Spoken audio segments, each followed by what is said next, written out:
Hello, good morning all of you. तो आज के वीडियो में मैं कोविड-19 यानी कोरोना वायरस पर एस्से बताने जा रहा हूं, जो कि बहुत ही इम्पोर्टेंट है आने वाले सभी एग्ज़ामिनेशन के लिए। यानी कोरोना वायरस पे एस्से कहूँ तो लेख निबंध इंग्लिश में आता है, तो आपको इसकी तैयारी अच्छे से कर लेनी है ताकि कोविड-19 पर एग्ज़ाम में एस्से आए या कोरोना वायरस पे एस्से आए तो आप आसानी से लिख सकें। और पैराग्राफ राइटिंग में भी आता है। तो इस बार आने वाले सभी एग्ज़ामिनेशन, चाहे वो बिहार बोर्ड हो, सीबीएसई हो या आईसीएसई बोर्ड हो या तमाम बोर्ड के जो एग्ज़ामिनेशन होने हैं, उसमें रिटन एग्ज़ामिनेशन में कोविड-19 पे या फिर कहूँ तो कोरोना वायरस पे एस्से लिखने के लिए आने की पॉसिबिलिटी है। तो मैं आज एस्से बताने जा रहा हूँ कोरोना वायरस या फिर कहें कोविड-19 पे।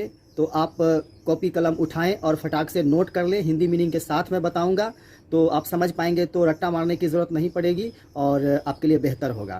तो कॉपी कलम उठाइए और लिखना शुरू कर दीजिए। Thank you very much. तो चलिए अब हम लोग शुरू करते हैं कोरोना वायरस पे एस्से। चलते हैं अगले ब्लैक बोर्ड पे।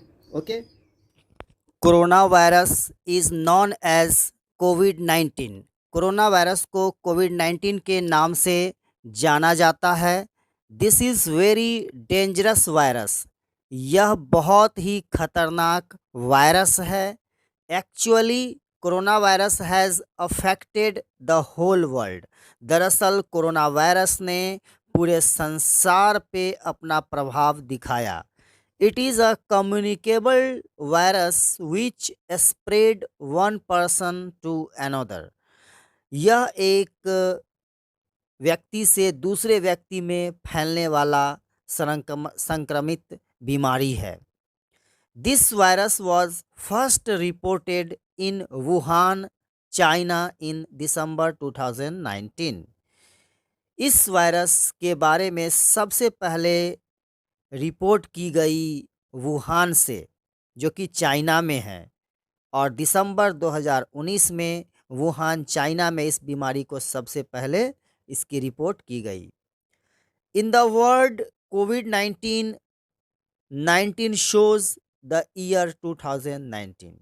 वर्ड कोविड-19 में ये 19 जो लिखा हुआ है वो वर्ष 2019 को दिखाता है। एक्चुअली यह 2019 से इसके बारे में पता चला, इसलिए इसका नाम 2000 कोविड-19 रखा गया।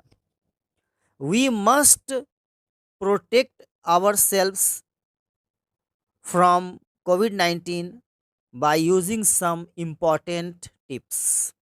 हमें अपने आप को कुछ महत्वपूर्ण तौर तरीके अपना करके इस वायरस से बचने का प्रयास करना चाहिए, नहीं तो यह बढ़ता ही चला जाएगा और एक व्यक्ति से दूसरे व्यक्ति में फैलता रहेगा और इस पे कंट्रोल कर पाना मुश्किल हो जाएगा धीरे-धीरे। तो हम अपने सुरक्षित तौर तरीके से इस पे कंट्रोल कर सकते हैं। We must wash our hands regularly. हमें ज़रूर से ज़रूर नियमित रूप से अपने हाथों को धोना चाहिए। वी शुड यूज़ सैनिटाइज़र, और हमें सैनिटाइज़र का इस्तेमाल करना चाहिए।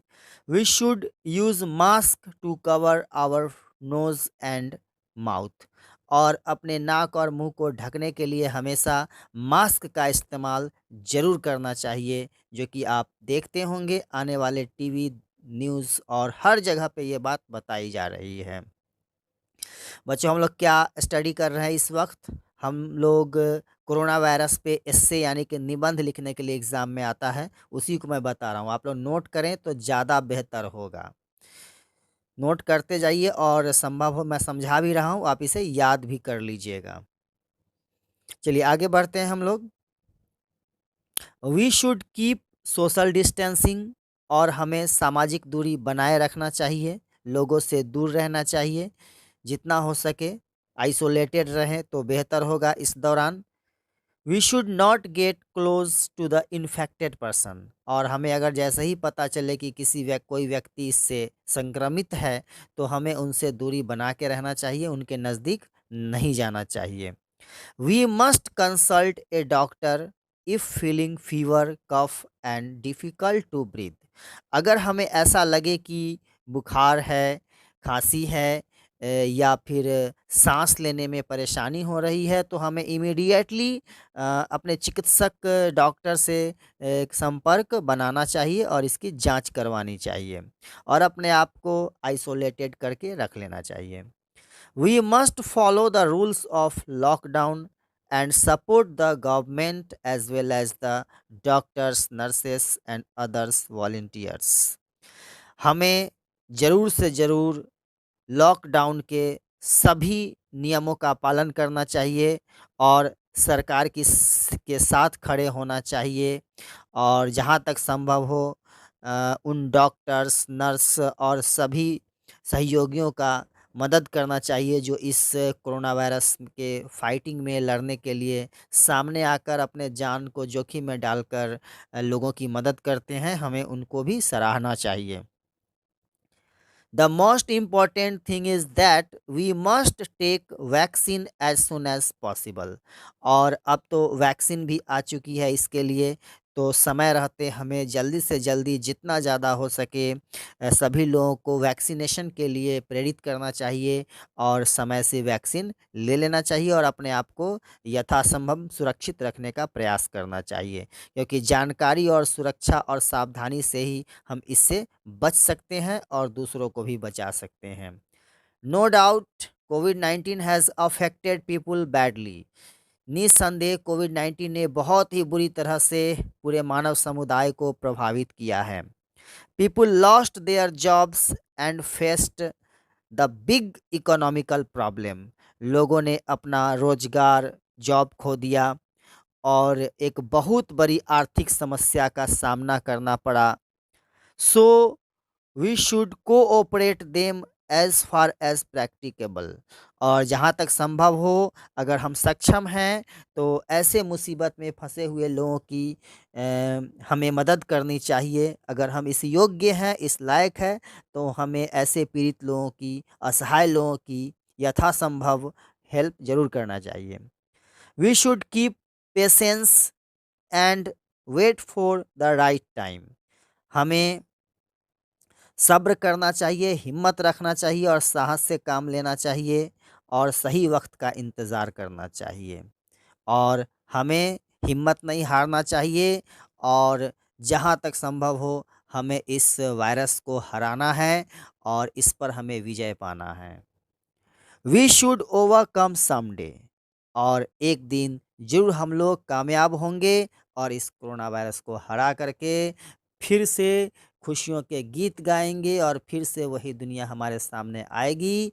लेकिन ज़रूरत है कि हम सतर्क रहें, लोगों की मदद करें, खुद अपने आप को भी बचाएं और कोविड-19 से रिलेटेड जितने भी नियम और तौर तरीके बताए जा रहे हैं, हमें उनका पालन करना चाहिए, उसे अपनाना चाहिए अपने लाइफ में और किसी भी गलत अफ़वाह या मिस रिपोर्टिंग, गलत न्यूज़ पे हमें विश्वास नहीं करना चाहिए।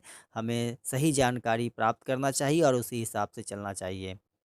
चलो बच्चों, तो मैंने एक छोटा-सा कोविड-19 पे एस्से बता दिया है, कोरोना वायरस पे लेख, लेकिन अगर इस पे लिखना शुरू किया जाए तो न जाने शायद कोई बुक भी लिखा जाएगा और ये ख़त्म नहीं होने वाला है इस कोरोना वायरस की जो कहानी है। मैंने बस सूक्ष्म छोटे से शब्दों में लिखा है और आप इसकी तैयारी कर लें, कॉपी में नोट कर लें, क्योंकि ये मेरा सिंपल और आसान लैंग्वेज है, जो कि आपको याद करने में बहुत सुविधा होगी। Okay, thank you very much. तो आप तैयारी करते रहें। फिर मिलते हैं अगले हिस्से में बताने जाऊंगा लॉकडाउन। हमारा टॉपिक होगा लॉकडाउन पे निबंध लिखना। चलिए, तो उम्मीद है कि आपके एग्जामिनेशन में अगर ये आता है तो आप लिख पाएंगे। Okay, all the best, thank you very much, bye bye.